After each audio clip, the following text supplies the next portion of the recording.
two MIT-based speakers, Professor Nicholas Ashford. His talk, as you can see, is a commentary on the new economics, labor, and employment. He's a professor of technology and policy and director of the technology and law program at MIT. He holds a PhD in chemistry and a law degree from the University of Chicago. He also received a education in economics. He's a visiting scientist in occupational and environmental health at the Harvard School of Public Health, and also teaches intensive courses in sustainable development, European and international environmental law. We're really grateful to have him speak to us today. Thank you. Thanks for inviting me. Picking up on the earlier comments, one of the critics of degrowth, Vandenberg, argues that degrowth is old wine in new bottles. And part of the degrowth writing, not that of George Collis, who was here in the discussion, but part of the degrowth writing grows out of the Francophone tradition and French research. And as a reaction against what they consider the failures of sustainable development. I personally do not think that we are ready to dispense with sustainable development. I think it is a fundamental concept, and actually it is multidimensional, but not difficult to define. Some people find it difficult to define because it isn't singly dimensional. It's a transdisciplinary concept and construct. But the degrowth response, the SCORI emphasis on sustainable consumption, and new economics are all attempts to try to fix what we all know has been wrong with the system. And I'm not going to say much more about the names because I think the names aren't important, but what is happening is important. And I think fundamentally that sustainable development rests on three pillars: economic welfare, environment, and employment with purchasing power. I am not one of those that puts social here because societal concerns and equity are really part of all three of these concerns. And one of the reasons to deal with employment directly is, first of all, probably there isn't any other issue that is more important politically right now than the jobs issue on both sides of the Atlantic and in the third world. If you don't have work in which to engage people to create purchasing power, you have economic disaster, and that's what we're seeing. The jobs, the question, you hear people criticizing regulation destroying jobs, you hear all kinds of things, and the question is, get people working, get the economy recovering. I'll have a word to say whether we can ever expect the economy to recover, because I think if we have a bubble, it's not what you want to recover towards. But I view that, and there's another reason for putting employment and work here, and that is from a governmental perspective, and I realize some of you aren't terribly interested in government, although this continues to have an influence and will have an influence. Yet there are ministries of commerce and the economy. There are effectively ministries of the environmental and the ministries of labor. And so you find labor market policy, economic policy, environmental policy being the subject of legislation and government structures. And in the industrial firm, you have those dealing with production, you have those dealing with environmental affairs, and you have human resources. So structurally, we actually are very tied to thinking about these issues in terms of these three pillars. As I said, equity concerns and social consequences of problems within these three dimensions do continue to be there, but I wouldn't give it a separate recognition. So what is sustainable development? You all know, but I'm putting this on for a purpose, and that is, first, the economy provides goods and services adequate to satisfy the basic material needs, that is, the essential needs of all members of the society and opportunities for the realization of human potential. And I emphasize essential needs because the purpose of the economy, from my perspective, is not to generate profit. Profit is a mechanism by which that happens. But when there's a sizable percentage of the population or an increasing of the population that live below the poverty line cannot get enough food to eat, cannot get enough heating oil to heat their homes or drugs, then you can't call it a sustainable society. There has to be a minimum, and calls for a minimum annual income is a reflection of the fact that people need a certain amount of the essential goods. You actually would not have much disagreement between the first and the third world as to what counts as essential goods. I mean, it's housing, it's adequate medical supply, it's shelter, it's security, but there isn't much of a disagreement as to what counts as essential. And then, of course, there's the environmental issue about having a long-run flow of environmental services so that you have a stable ecosystem and support good human health and welfare. And so all of that gets swept up into environment, although environment means different things to different people. If you count the number of inches dedicated in the press to environmental issues, or minutes on the radio and television, you would be left with the impression that climate change is the only environmental problem, but of course it isn't. Water is a major problem, pollution is a major problem, and so we have to really be not forgetful of a lot of other environmental problems that go to that point. Then there's the issue of the fact that sustainable livelihoods have to satisfy engagement in work and equitable reward, that's the purchasing power element, which permit a decent standard of living. So you've got to be able to afford these things, right? Unless you live in Saudi Arabia where the government will provide them, and that's mostly not places where we live. And of course, if you don't have a sufficient support for sustainable livelihood, you may be reluctant to pay for food. And so these things are related, they constitute the kind of vision of sustainable development, which I argue is still valid for today, and recognizing that the things that drive not only the corners of the triangle, but their relationship are both technological change. You hear from Schumpeter that innovation is the engine of economic growth, but increasingly you're hearing that trade is the engine of economic growth. The truth of the matter is that nations make money by both innovating and by trading. And when domestic supply cannot be absorbed by the demand that exists at the domestic level, then they look to sell their goods outside. I once asked an economist here at MIT, actually Michael Fiore, who's a very famous economist, I said, what do you think's wrong with the economic system? This was over breakfast, and he said one word. He said overcapacity. Well, the flip side of overcapacity is not enough domestic demand. I mean, if you've got too much capacity, it means you're not able to sell at the domestic level. And the point is that, you know, that's one of the reasons that Clinton began this enormous activity to open the trade regimes to China and so forth. And now trade brings its own problems, which is not really the focus of this discussion today. Let me remind you, it's very interesting that I think a small number of people come to this particular discussion. And I will not take it personally. I don't think it's because I'm talking. I think it's because, honest to God, that's not what people are concerned about when it comes to sustainability. They're concerned about environmental sustainability.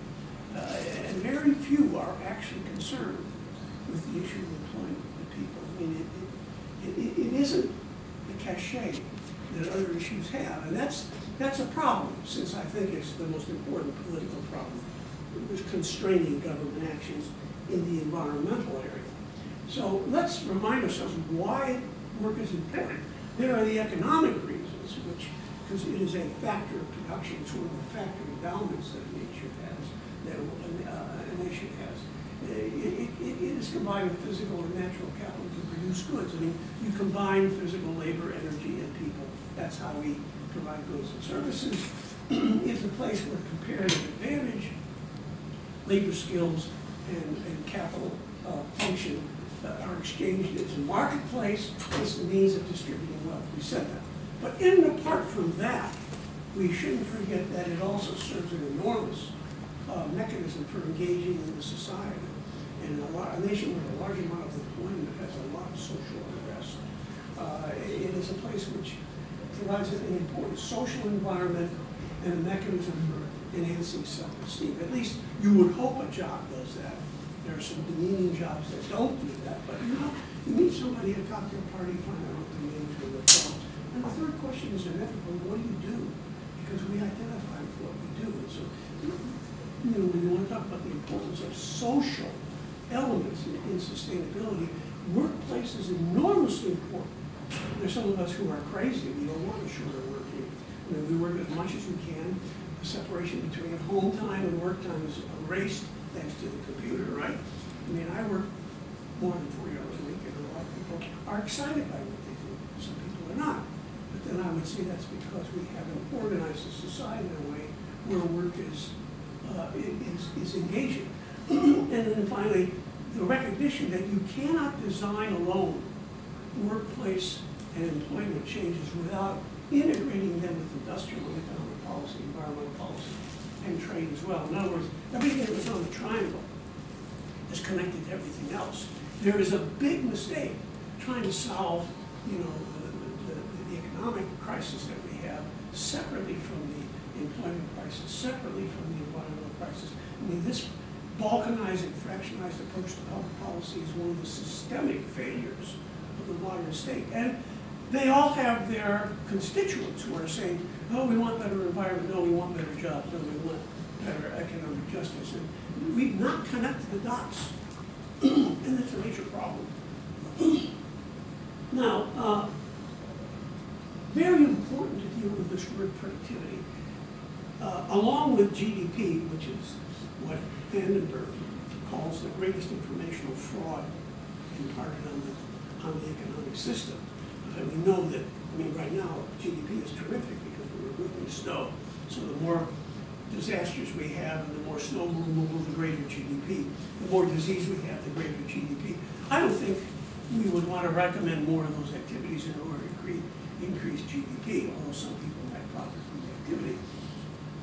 But we haven't been able to implement the ranking of nations, the ranking of firms, or even feeling good about our own portfolio if it doesn't grow. I mean, we are obsessed with growth.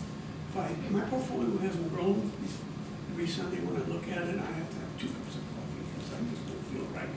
It will grow, right? So there's an obsession with this issue of growth because we are conditioned to accept it. Even though we know the growth statistics are right. Well, the second statistic, which is an enormous, and I would say deliberate distortion of the economic system, is this term productivity.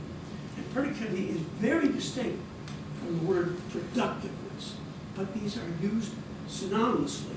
And I'll make the distinction because it's a very important point. First of all, the definition of labor productivity is that it's the output, total output, that an enterprise or a service presents, divided by some unit of labor, either the hours worked or the numbers of workers.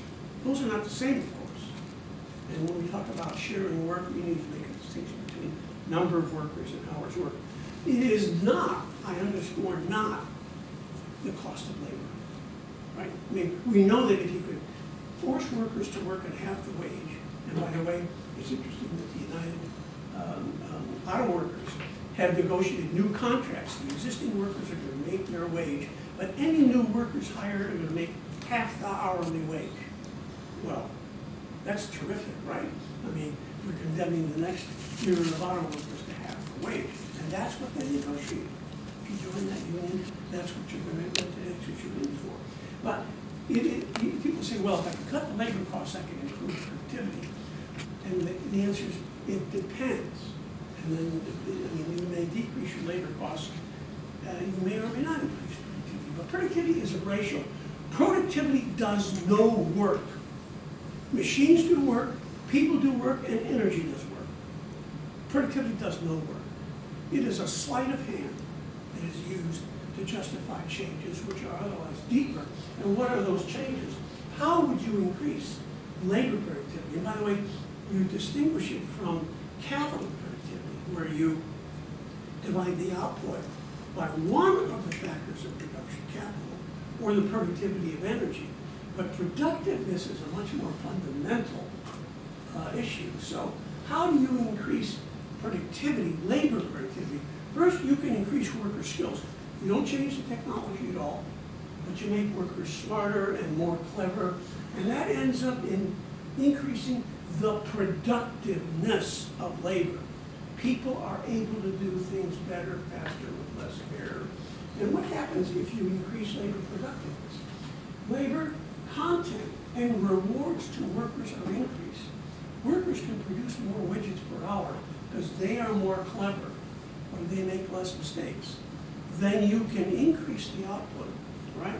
But the labor is the factor that was enhanced in the productiveness of the enterprise. And if they're more productive, they can claim greater percentage of the pie. You want to answer the question? I don't understand why productive is not what you're saying. Why they're so you well, one's a ratio. Yeah. And one is an inherent quality. To be productive is to produce, to generate something. So people are more productive because they're able to produce more, then the output would grow, even though the units of labor would be the same. The productivity would grow. That's right, and that's one of the ways to increase productivity. Giving them more, making us better workers, more skilled. That's right. No one's denying that more clever workers, better training, better motivation, less tiredness, whatever you want, will increase both productiveness and productivity. But there are other ways to increase productivity, right? And that's what I want to get to. You can just leave the workers the same with the existing skills that they have. You give them better hardware, software, and manufacturing systems, right? And so who ends up doing the work? It's the capital that ends up doing the work, not the workers. You take someone who used to dig coal out of a mine with his hands, he can produce, or that workers can produce a certain number of tons of coal. When the manager of the mine buys a jackass, the worker can load the coal on the jackass. Who's doing the work? I don't care how you calculate it. It looks like labor productivity went up because output per unit worker increased. Labor productiveness didn't increase, right? In fact, you might argue weaker people and people with less skills could be used because you don't need to be Superman now to put them in a sack to put it on the donkey as opposed to on your back. And you'll get an automatic digging machine and you make it even, productivity increases even more. But if capital, look, energy, capital, and human labor are the things that constitute what's called a factor imbalance in production. If capital's doing more work, what does management say? Workers are much less important to the enterprise. You cannot claim the wage that you used to earn, right? So, because after all, I bought the machine, I bought the donkey. And so, yes. You seem to be contradicting capital wage, capital worker complementarity here. It's sort of broadly, and I agree sometimes you have better capital, you have fewer workers, but sometimes you have better capital, you have much more workers. They're more important because you need someone, especially someone skilled to use those. Yes, that's correct. I'm not ignoring it. I'm just simply saying these are two. I'm not saying you can't do both, right? You have the machine takes more important skills, and in terms of the new job creation in this country, about a third of the new jobs require not only better capital but smarter workers. 2/3, however, will do with less skills. But I guess my impression was that the point of productivity is that for a given hour of my work, I can get more returns. Who's you? Me being the worker. So, he doesn't get anything. Is there any claim here? Yeah. Is there a claim here on if I have another factor of production that's more efficient that I still utilize? Are you claiming that workers in general will not get a higher return for utilizing those? That's what the statistics show. That's why we've had real wage decrease in this country since 1970, and similarly in Europe. That's exactly why, because to put it simply, capital has displaced labor. Now, if you shift it to a computer, you've got to have workers who can use the computer and are intelligent and understand those skills. So I'm not saying you can't do both, right? But I'm just simply separating out the things which are contributing to productiveness. Now, because the labor content, the workers' share of the profits are decreased. Now, what explains the lowering wages in most industrial societies is not only the shift away from labor content or capital content, but also the offshoring of of contributions, and offshoring is now a significant depressor of wages. We'll come back to that. Because, by the way, here's something very interesting, right? If a multinational in this country offshores to China, when it calculates the hours of work or the numbers of work, by convention, it does not count the work done abroad. Isn't that interesting? So AT&T that uses call centers in India now has very few workers in this country offering the services. Wouldn't you say that was a little bit of a sleight of hand? Right? Now, notice why the salaries of the workers are not good indications of productivity. Because the Indian workers and the American workers make very different money. So what you're interested in is, what is the production of the Indian worker compared to the American worker? And I'm going to come back to talk about why there's reshoring. Yeah. Why is that the interesting thing to be interested in? Why is that the interesting thing to be concerned about, is how productive each worker is? Why do we care about that? Well, because it affects who is left to make money to purchase things. And there's an equity issue. That's it. Now, there's another way where you must have noticed to increase the productivity of a good or service. You can externalize the cost of manufacturing and the consumers onto the consumer. You must have noticed IKEA can sell you a bookcase and you put 4 hours of your own labor, right, to construct it, at least for the first one. 20 minutes for the second bookcase, but the learning curve, right, is there on the first one. Tech support, banking, travel, check your own groceries out. You know, Stop and Shop can claim to have greater labor productivity, because guess who's doing the work? I mean, this is not a silly thing. It's very important, because people selling technological change and changes of employment on the basis of productivity increasing. But not all sources of productivity inure to the benefit of the workers. In fact, in the last 10 to 15 years, tremendous economic growth, without changes in labor, wages, in fact, decreases in wages. The great concentration of wealth that we are now experiencing in this country now is in no small effect due to the fact that we have not only offshored, but we also replaced labor with capital. Well, let me say a word about offshoring. You probably have seen the Time magazine or Economist article that talks about reshoring, that is, things are supposed manufacturing and services are coming back. Why? Well, because Chinese labor is going up 10% per year.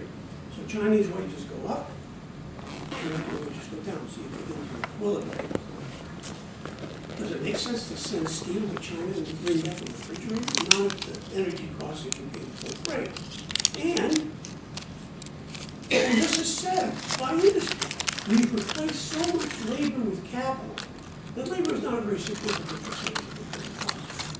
So the reshoring may very well take place, but at a new equilibrium level of very low wages. Reference the U.S. auto workers. I mean, we may be making automobiles in the United States, and Toyota has got an assembly plant in the United States, but look at what the workers are going to be. Now, theoretically, right? For a long time, by the way, in academic circles particularly, it was very unpopular to talk about technological displacement. That doesn't happen. We know that new technology creates more jobs. We know that it creates more jobs. But let's work it through, right? How would you work through the theoretical implications of decreasing labor content? Okay, first, this is the argument that's been given. You lower the cost of goods and services. You can lower the price of the television set by replacing people with robots, right? That decreases the prices of the television set. So you can sell more television sets and increases the demand for television sets. In the original industry, so you can sell more by lowering the price. However you lower the price, you can sell more. I mean, and if you've saturated, let's say, the high-definition television market, people will have more disposable income to spend on other things. New industries will be created, reference to the Nintendo game industry. And workers will be hired in an alternative industry because people will have disposable income which they'll spend on something from the industrial savings, unless, of course, they're earning less, in which case they don't have more disposable. Are more workers higher than displaced? From 1945 in this country to 1970, more workers are created by technological change than destroyed. From 1970 onward, across the board, more workers lose their jobs or their salary than are replaced. So, I mean, demonstrating market phenomena. And you know, if you want to be technical about it, it depends on whether growth in production, because it's cheaper to produce a telephone set, outstrips the growth in capital productiveness. It may require, by the way, if you are getting a large number of unemployed people, you have to have a continual throughput economy with increasing consumption. You have to produce more and more and more stuff, which you know we've been doing, right, since 1945. And of course, that may have some adverse effects on environmental sustainability. Okay, those are the dynamics of the labor market. And I'm embarrassed to say that you read articles where the term productiveness and productivity are confused, and it is absolutely essential to keep these things separate, as it is. What are the sources of productivity growth? Is it capitalists being more productive? In a few minutes, I'm going to have something to say about energy, because you probably all know now that people are talking about the end of cheap energy.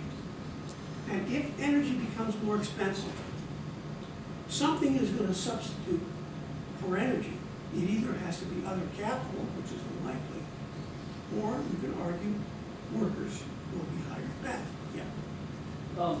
Is there any commentary or research on job retraining, essentially? I mean, what you're saying is consistent with the idea that there's new technologies coming out.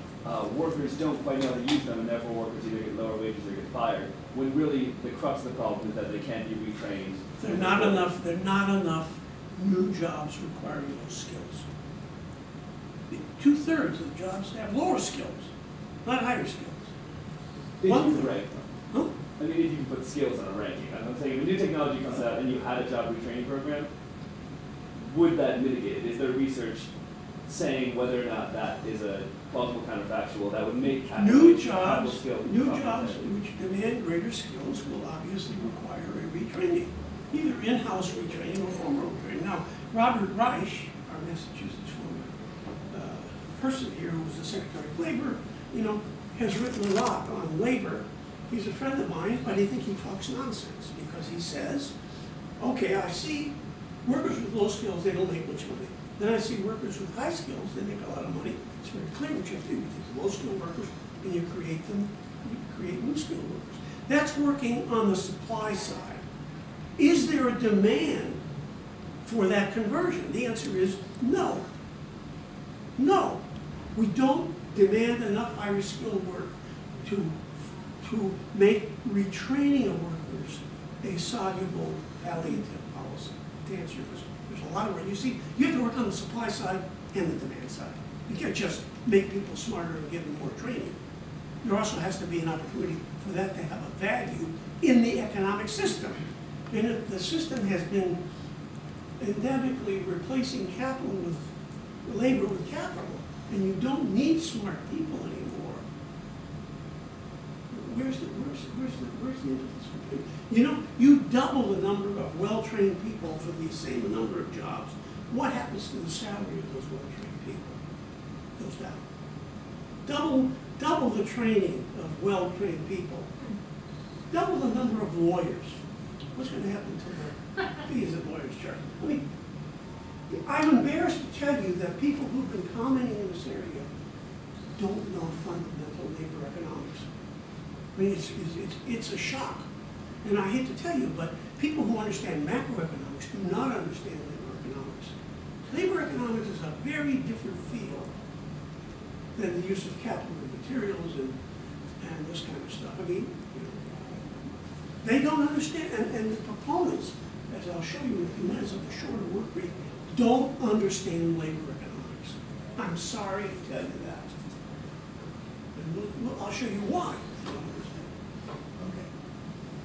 Now, we are facing crisis, aren't we? In employment, consumption, economic growth, and the environment.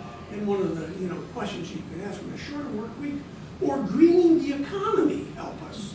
So 2 of the 3, right, areas. One is concerned with the environmental aspects of the economy, and the other with better distribution of work time, work sharing, call it what you want. The question is that basically a way to work ourselves out of the crisis? Well, what's the nature of the crisis? It's worth 3-4 minutes actually talking about what does the crisis mean, because we have a perfect storm, okay? First, the crisis involved 5 fundamental features: finance, wealth concentration, for which there is a crisis, right? Employment, consumption, and production, and environment. You have to understand the interconnections between these things before you start tickling with one of the policies. You can't do that. So, what do we have? Finance. What is the origin of the crisis? Well, it's the reckless provision of credit, too much credit, and the issuance of dubious financial instruments. You know the source of that. And the aftermath is the collapse of the housing and financial markets. There's a reluctance of lenders to lend. The banks are sitting on a lot of cash. They don't want to lend because they don't know where the economy is going. And producers don't want to borrow. They're not interested in expanding their markets when they cannot meet the capacity that they have already. And certainly there is a reluctance of consumers to borrow in uncertain and volatile times. It used to be that the costs of capital were the important thing, and the state of the economy. What has become clear in the last decade, it's not the particular value of the stock market or the wage package is important. It's the volatility of the economy. And if things are highly volatile, you don't make either capital investments or investment in the workforce, because you might find them useless. So the great volatility, which, by the way, in no small part, has its origin in the financial system, because money that used to be used exclusively for venture capital, R&D, the growth of the economy, now an enormous amount goes to currency speculation, hedge funds. That's why Tobin, the economic Nobel Prize winner, argued we ought to tax all financial transactions to cool the system off. Everybody agrees and nobody will do it, right? Because there are a lot of people making a lot of money just simply by currency exchange.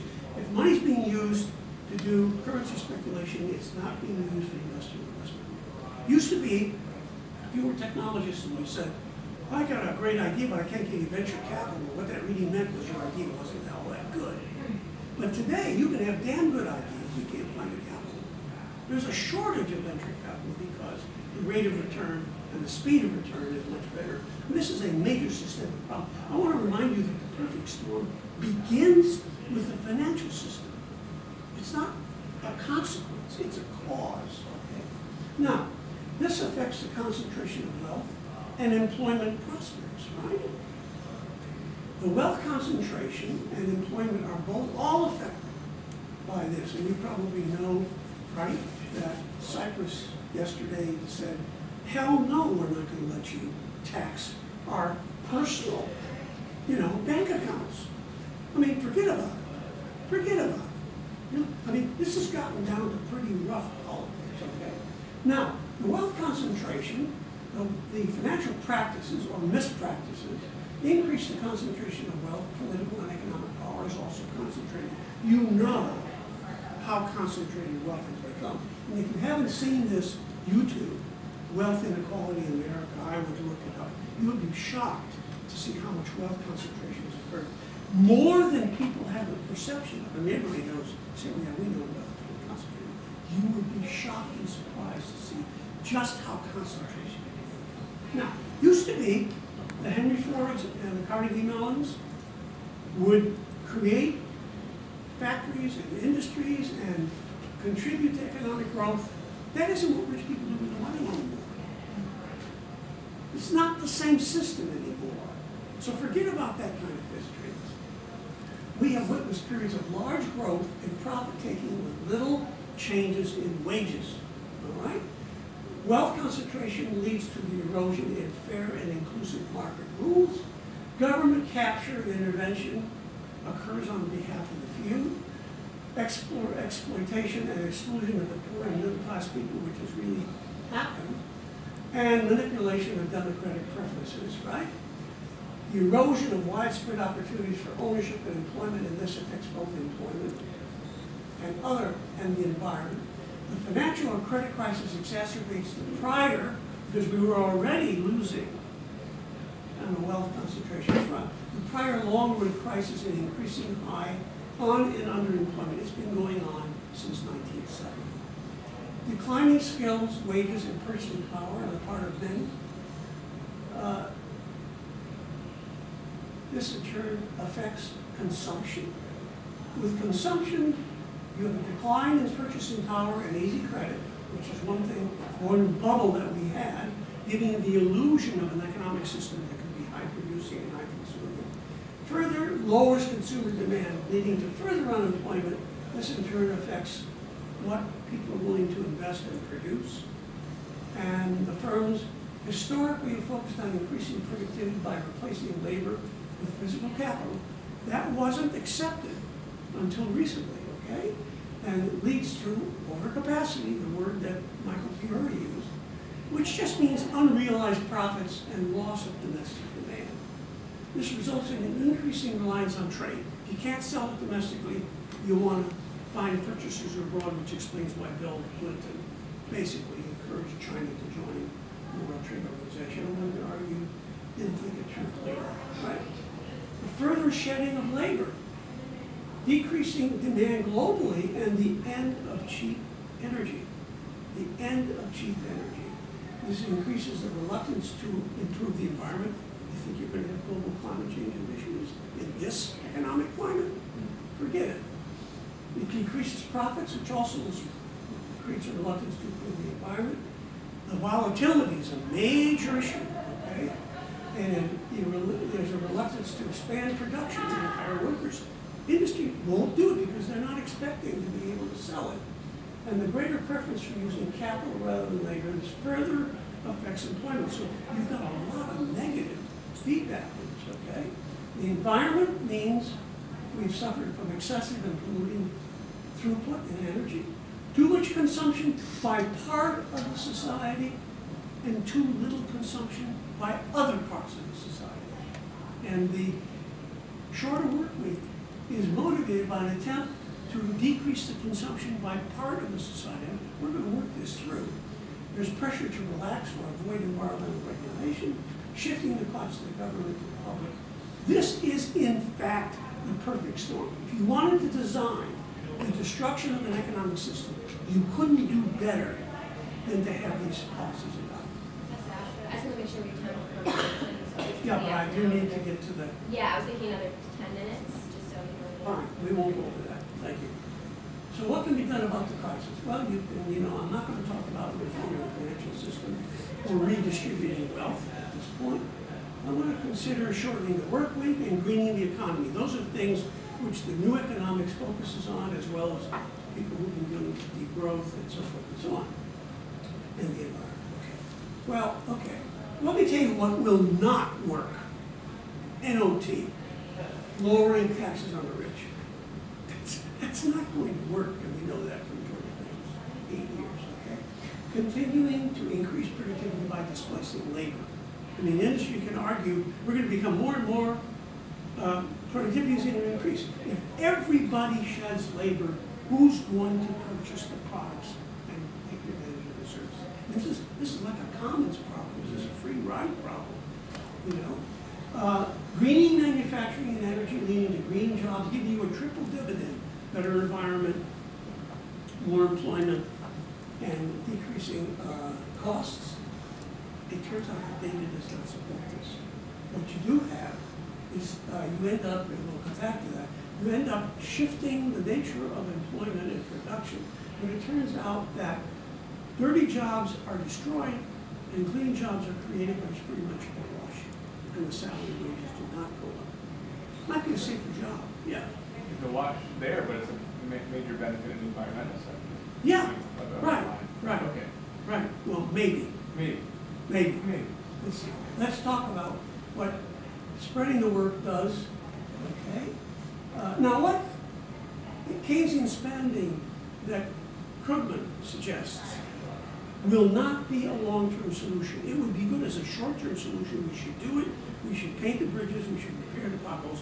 But just like creating cable installers and programmers, once you've got the programs and you've got the cable, these people do. It's not a long-term. By the way, I think Krugman and Stiglitz are the two most intelligent, correct economists in this country. Now, there are others whose names are less known. But forget about Summers and forget about these other people. They don't know what they're talking about. They're dead wrong. They're dead wrong. And by the way, the Europeans appreciate that more than the Americans. Adopting austerity measures like those imposed on Greece, in which the Cypriots rejected, say, you've got to be joking. You're going to tax my deposits 10% to bail yourself out of this mess? I don't think so, right? So what are the additional systems that are contributions to unemployment, aside from these issues? Well, technological displacement is real, offshoring is real, but it's reversing now, right? With a lower wage here, reluctance to expand employment in volatile times. Those are the contributing features. And by the way, it is not a mismatch of skills supplied and skills demanded. That's not the problem. What's involved in greening the economy, right? Something we all want. Well, dematerializing, detoxifying, de-energizing, right? Will give you moderate supply side changes. By the way, very important paper by Ulrich Hoffman from the UN, showing that no matter what the northern countries do to tighten their belt, they cannot offset the China and India growth of use and consumption. You can't do it. There's too much growth. And we're not telling you those nations not to grow, but if you think that tightening our belt, which I think we should do for a lot of reasons, is going to solve the global climate change, you have to look at the numbers. The numbers do not justify. It's a wishful thinking. Moving to less environmentally damaged energy sources, good idea. I won't say it's not a good idea. If either one of those things is less expensive, then you will lead to more consumption, right? And perhaps more environmental damage. And you know about the rebound effect. How big it is, we don't know. But lower the price of fuel, you get more miles driven. I mean, this is the increasing. People have a certain amount of disposable income. If either is more expensive rather than less expensive, you lower production and consumption, offset, however, by shifts to more labor-intensive production, more employment, and more consumption. So if it's expensive to go green, you're going to end up with less labor and more labor and more consumption. Okay. Creating manufacturing energy give you green jobs, a triple dividend. The jobs are likely to be redistributed between sectors with no net gain in employment, and a lowering of skills may be demanded. All of the studies, whether it's motivated by making the society less toxic or more global climate change mitigating, doesn't end up in creating significantly new jobs. Why? Because whenever industry has the opportunity to modernize, it sheds labor. Does it have to do that? No. But the President says puts you in that direction. Now, what does greening the economy mean? It means, okay, consuming less, keep growing, traveling less, working less with lower wages. And the political acceptability of that remains to be seen. Okay? What are the effects of a shorter work week, which is promoted by Julian Shore? Well, the rationale is the number of people working and earning would increase initially, because you've got everybody, let's say, working 20 hours, and so you have to hire more workers. The workers who have been working long hours have less stress, fatigue, meaning more leisure time, more time with family, more time to nurture relationships, learn languages, and the violins go on. They also may end up consuming a lot in their leisure time. You don't know. You don't know if you're going to buy a snowmobile, right? Rather than learn Chinese, right? if take-home wages were reduced, the existing workers would save less, which means there's less money by industry to borrow to invest in more technology, and buy less material and energy intensive goods, and make less use of services. These effects plus less savings would lead to less consumption, and that's the motivation. The reason for going to a shorter work week is decrease the pressure on the environment. It's not because they want workers to have more leisure. That's a post hoc rationalization. Okay? But the wages and the purchasing power will most likely be reduced. More purchases would be spent on leisure by existing workers.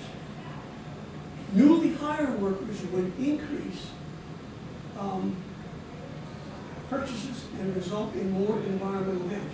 And I think there should be a nod in there. More producers would be spent on leisure, yeah, by existing workers. We don't know how much. But the newly hired workers are going to end up creating more consumption. Now, you may want that because they don't have enough of the essential goods.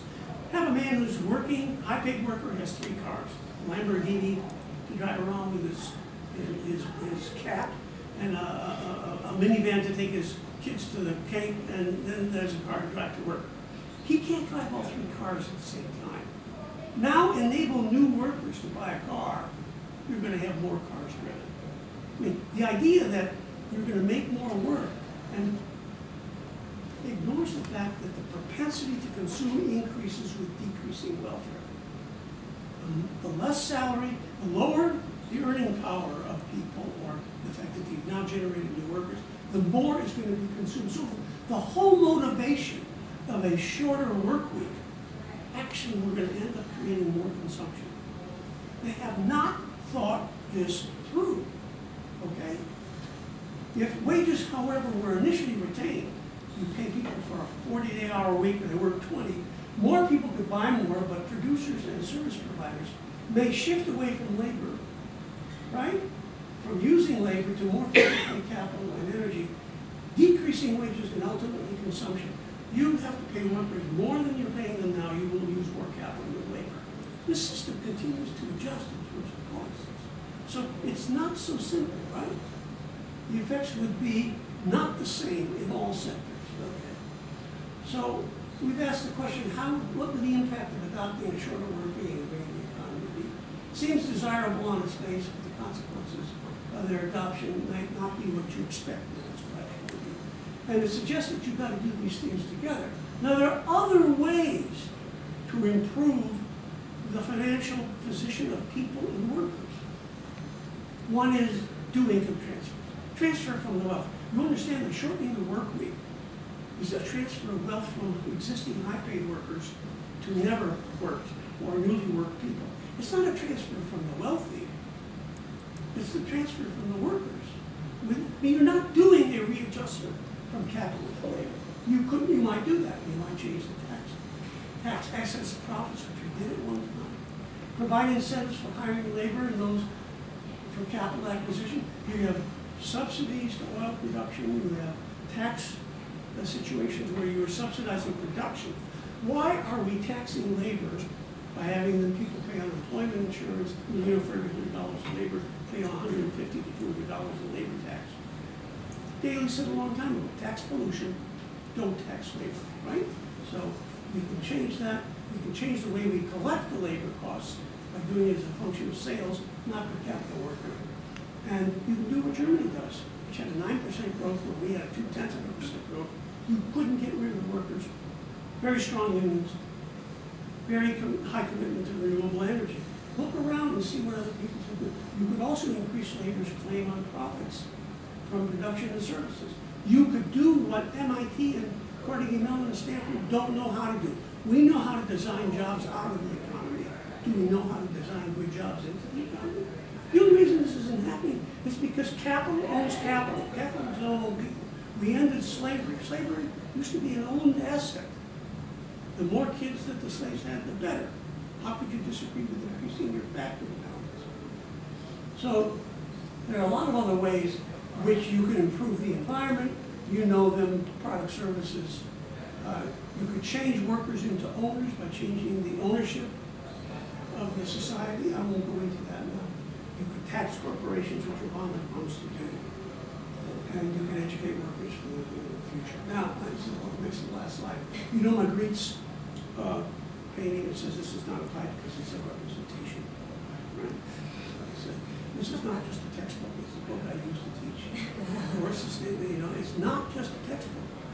It's a very deep analysis of these concepts. So let me stop. Apologies for going too long. Any questions? Let's open it up.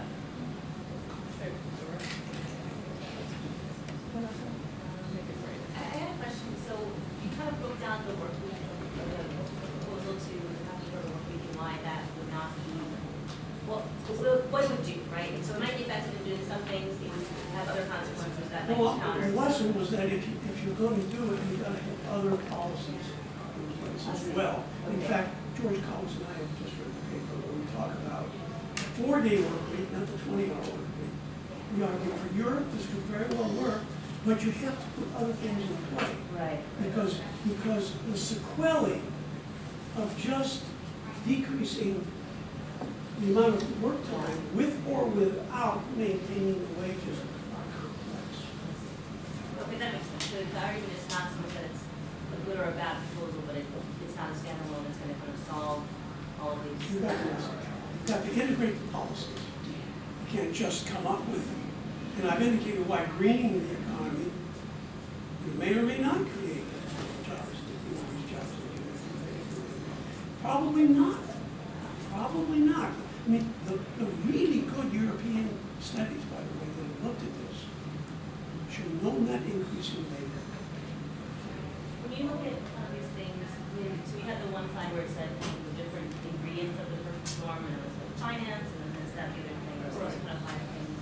When you think about some of the underlying kind of ways the economy is set up and the very foundations of the philosophy of why we need to grow and why you get all the back into production, you sell, you invest in money, you make a commodity, you sell for more money, you pay off your debts, you grow, you need to keep doing this. I mean, how much hope do you have that the fundamentals of the economy and the kind of foundations of what we think about money and work and these things will change because of this impending climate disaster, or after the disaster has come and lots of people have been severely damaged? And I guess I feel like we need some fundamental changes beyond just that. Well, different countries do things differently. I've indicated already that Germany is very interesting. So is Norway, very interesting. Fortunately, we don't have a one-world government that makes one mistake, right? So we can look at examples where things are done more sensibly, right? And try to copy the things that are good and dismiss the things that are bad. If you're asking me what's going to happen in this country, I don't have a very good prospect for it, because wealth concentration is going beyond the place of reversal. It is just so, I mean, who, by the way, why would any sane person want to balance the budget? The only people who will benefit is the holders of capital, because they're worried about inflation. I mean, for someone who has no savings, why do they care? And by the way, countries have been printing money for decades, and they continue. But you know, we're not on the gold standard, we're not even on the silver standard. We're not even on the paper standard. Most of the money supply is credit. It's electronic money. It is not even what we understand as money. When my teacher was going through monetary policy, at that time when we didn't have credit in such a large percentage of the money supply, monetary policy made sense. It makes no sense. I mean, Krugman is on record, so is Stiglitz, saying the last thing we really want to do today is balance the budget. They try to do the Greece and in Cyprus. There's no room to grow. All you can do is finance the debt. Who benefits from that? The people who loan people indiscriminately. These are not poor people. That's why the Cypriots rebel. You're taking the money of my hard-earned savings and taxing 10%. You've got to be joking. You think the wealthy have their money in the banks? No way. This is a class warfare writ large. If you don't realize, if one doesn't realize, the major problem is to reform the financial system. And one of the ways you reform the financial system is to make sure the press doesn't lie. And may have a press free from government intervention. You do not have a press free from special interests. In Britain, Murdoch's empire is being dissolved. Where's the discussion of Murdoch? No, we let him buy the Los Angeles Times. Ridiculous. Ridiculous. I'll tell you a story and then I'll stop.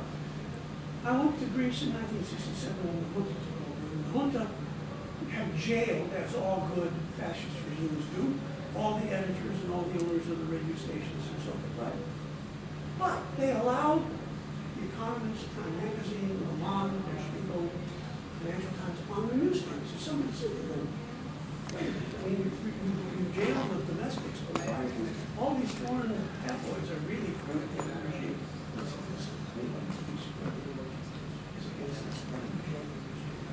And I say to you, enjoy your New York Times and enjoy your Washington Post, because it doesn't mean squat with regard to what people are being told. I mean, about 42% of people are not sure global warming exists. Why is that? Because we give equal space to unequally meritorious ideas. It's got to stop. And why doesn't it stop? Not because the journalists feel they have to be even-handed. No, it's because the journalists are one-handed. And the editorial policy is to basically keep people confused. Keep people confused. And that's my take on it. And I think it's, I mean, first of all, either political party, when they talk about policies for recovery, are lying to the American people. You cannot have and you do not want recovery, because recovery is a problem. The fundamentals of society have so been distorted since about 1970 that if it took 40 years to get to where we were, I think it may take a little time to correct it. Different political will is there. That's the truth.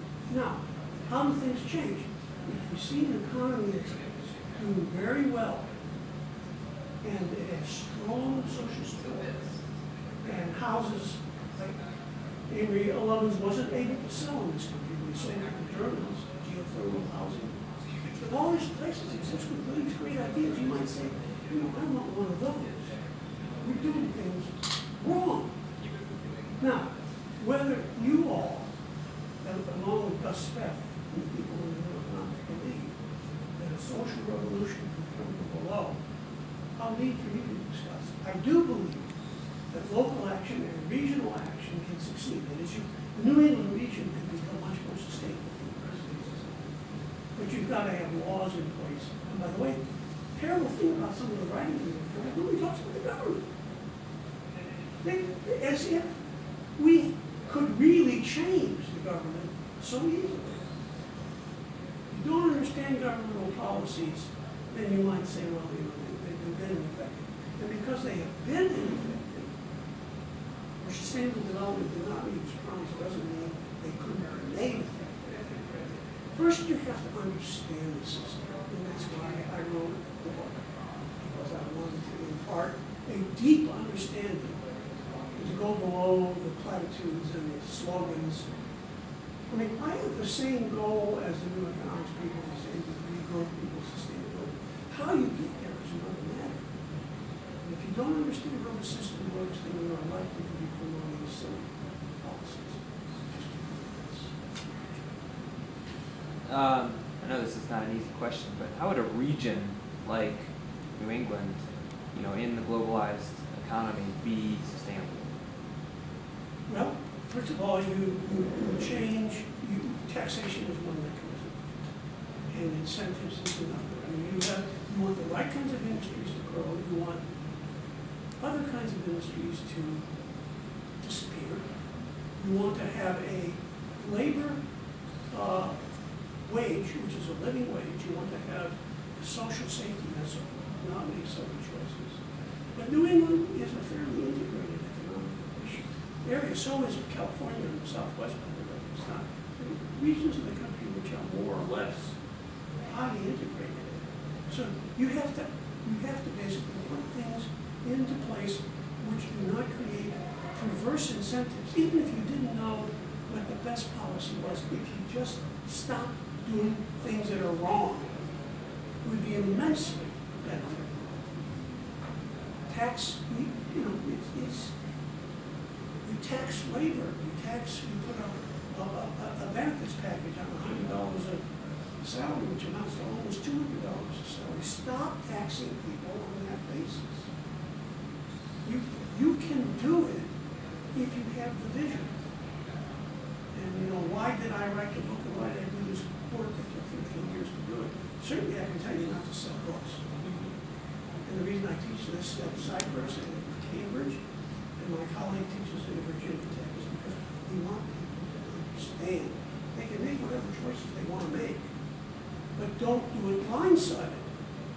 Don't do it blindsided. I mean, you have to have a deep understanding so that policies which are recommended by anybody, which are good, you adopt the ones that you make a case for rejecting. Answer another question another way.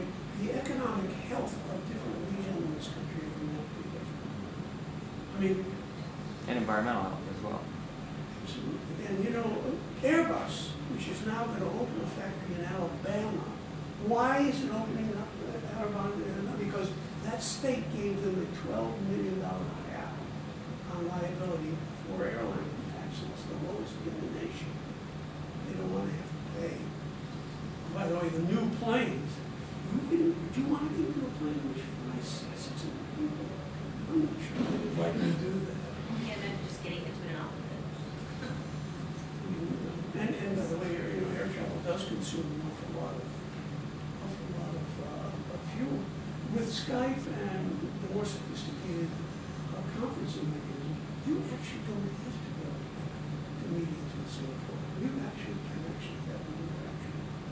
And it's getting so good. You know, a lot of people are considering, I don't want to travel. Not because I want to save the environment, but I don't want the time investment.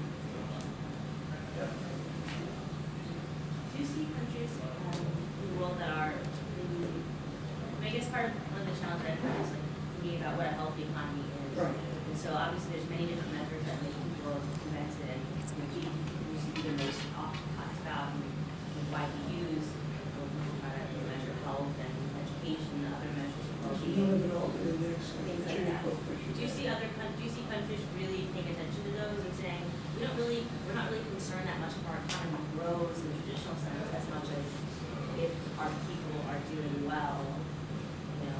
Because I think the need to grow the economy, which obviously is kind of a vague term. You need to grow part of it. It's a question of selective growth. You want part of the country, the economy to degrow, and you want part of it to grow. I mean, you won't be able to give people the essential goods and services if you don't grow that part of the economy. And whether you want to continue to not tax high petrol consuming automobiles, that's a choice.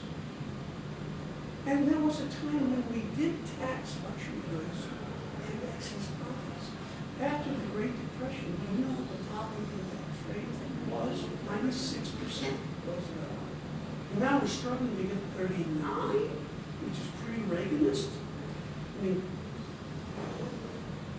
the press and its owners have done such a good job of basically whitewashing us and brainwashing us that we can't actually have a serious debate about these issues. And what passes for debate in this country is pathetic. This view versus that view. There's no cross-examination. We did this in the UK. There's a program called Hard Talk, where the interrogator really, whether it's the head of the Palestinians or the head of Israel or the banks, he gets this on his camera. The guy will be willing to appear, and boy, is relentless at digging for the answer. I mean, people never answer the question. And if you ask the questions in a seminar at MIT, they tell you to take it out to the coffee break. There's no confrontation of ideas. No one has to be nasty. But, you know, some ideas need to be confronted. And by the way, Julie Shore will not appear with me on any panel. And I've never argued with the public. She knows the weaknesses of her argument. She continues to sell this thing. I mean, and as I say, you're going to see an article by us recommending that we try four-day work week, but with other policies in mind. Just going green and shortening the workforce is not going to get to us. You have to be more thoughtful.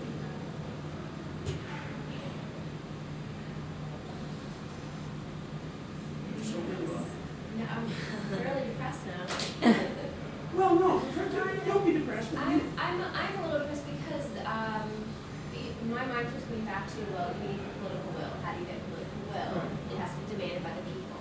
The people or by fed. charismatic leaders, or things that get so bad that people say we're willing to try something else.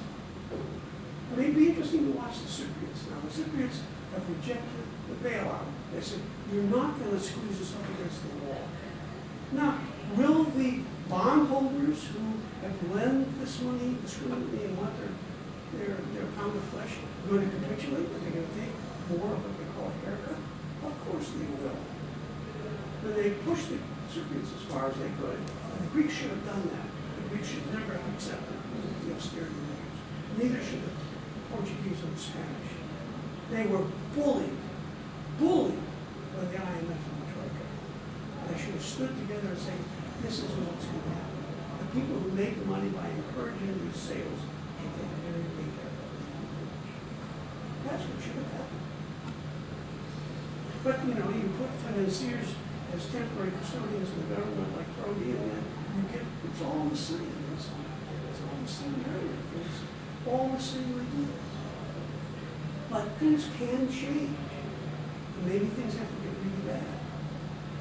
But do I believe that we're going to solve global climate problems before it gets really bad? No, afraid not. It's going to be really, really bad. And you know, I mean, what's interesting is global climate change. Indonesia, the island nations, That's all we do. 22 million people in Canada, 320 million people here. We just take over the north of Florida and Mississippi and Alabama. Now we're going to sink into the sea. I'm not kidding. Expansion will be north. Northern Europe will be more productive agriculture. Greece will not exist. So, you know, we have a global problem in the sense that everybody's contribution affects the globe. But the consequences of global climate change are not being felt in people. So, I think we have to get beyond rhetoric. And the first thing we have to do is really understand the problem.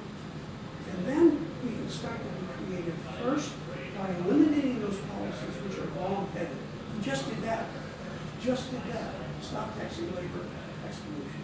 It's not my idea. It's not my idea. From the day we talked about it 35 years ago. You have to ask the question, why is it not being contemplated? Such a simple thing. Will people in this country having been brainwashed accept an increase of that over? In your case, twice as much as it has been. We've been mollycoddled and softened up, you know, and politically distorted so long. We need a new rhetoric. People need to tell the truth. The Republican Party is having a hard time. They don't know what truth to tell. But the Democrats don't have a vision. They don't have a vision. So, I mean, out of depression comes creativity. Right, I just want to really say the we, when we're talking about parties in power not having a vision, who's this we, and how are we going to propagate this? Well, you know, we campaign finance reform, press, we need to get the financial system straight because it has such an enormous impact on the political system. So, you know, campaign finance reform in general has to proceed. Has to proceed. You know, too big to fail or too big to jail. You know. I mean, apparently. So and Elizabeth Warren does that, and everyone, all the progressives cheer. And she deserves support. I gave her a lot of money. Yeah, right. I mean, you know, and she says the right things and she's stuck there. She's absolutely right. She's right. We need 25. And, you know, the problem is that people who are worse and organized, they become depressed and disillusioned. And the powers that be know that encountering them not going to cause. So we have to activate base. In that sense, I agree with the grassroots. But the grassroots have to really have a vision for what's wrong and what needs to be changed. And it needs to be multifaceted. It can't be one slogan. You know, if things reduced to one slogan, sure, work with green the economy, biofuels, I mean, whatever you want. The one slogan, because of the interconnectedness of the system, isn't it? So comprehensive, integrated policy, you know, people need to have a vision, I think, and I wish that Washington had that, but they don't, because it's, whether you're a liberal economist or a conservative economist, you're still an economist. And then, as Kenneth Holden once said, everybody thinks the world is infinite and the infinite resources is either a madman or an economist. There are a lot of good comments. Thank you, Professor. Thank you for the opportunity. Great. I wish more people had come. Yeah, well, it's